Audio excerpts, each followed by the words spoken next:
It is my honor to introduce one of the most talented group of athletes the city of Elgin will ever have the pleasure to watch.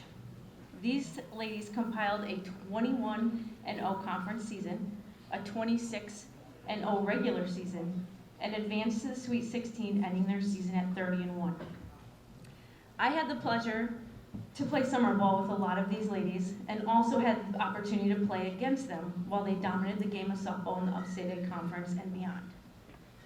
Playing alongside these talented players was a dream come true. Playing against them made myself and their competition push for excellence and truly strive to be better softball players. You ladies pushed this game to a new level in the 90s, while doing so with pride, grit, determination, and the utmost confidence in yourself and your teammates. With all the respect to each and every one of you, I proudly introduce Coach Salisbury and the 1991 Elgin High School softball team.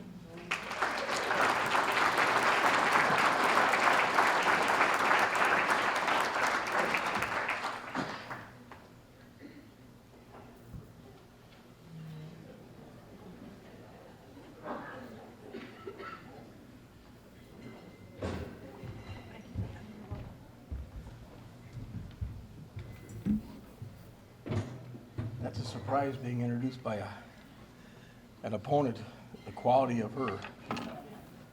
That girl could play. I'm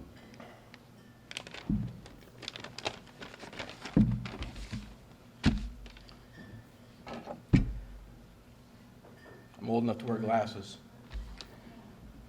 Good evening. First of all, congratulations to the honorees who are being inducted tonight also.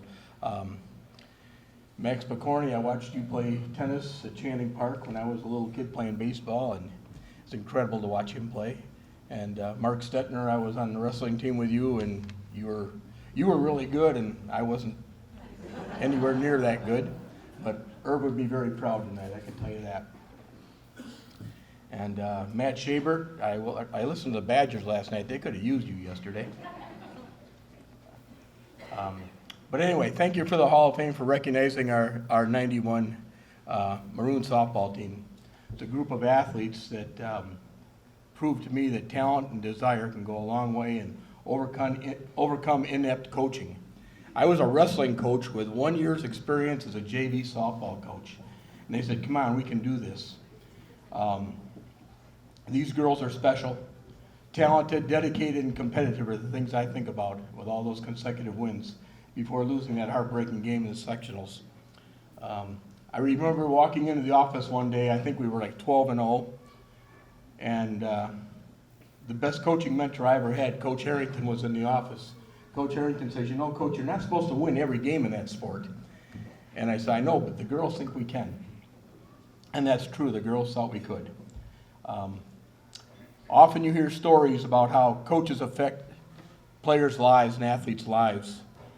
I think we should also hear about how athletes affect coaches' lives. These girls have really affected my life and how I approach my job later on. After my years of coaching at Elgin, I became the athletic director for 21 years at Rice Lake, Wisconsin.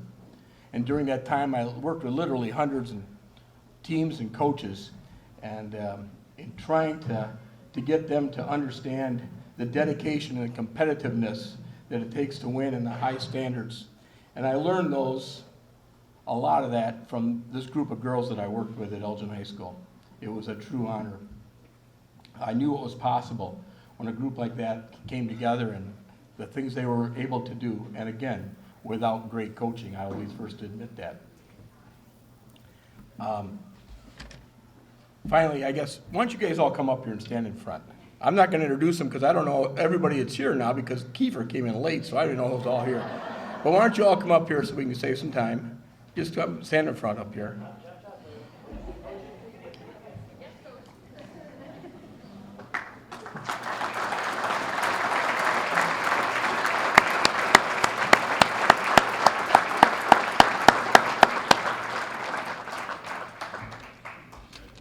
But I remind myself often about how fortunate I was to be associated with this group of athletes.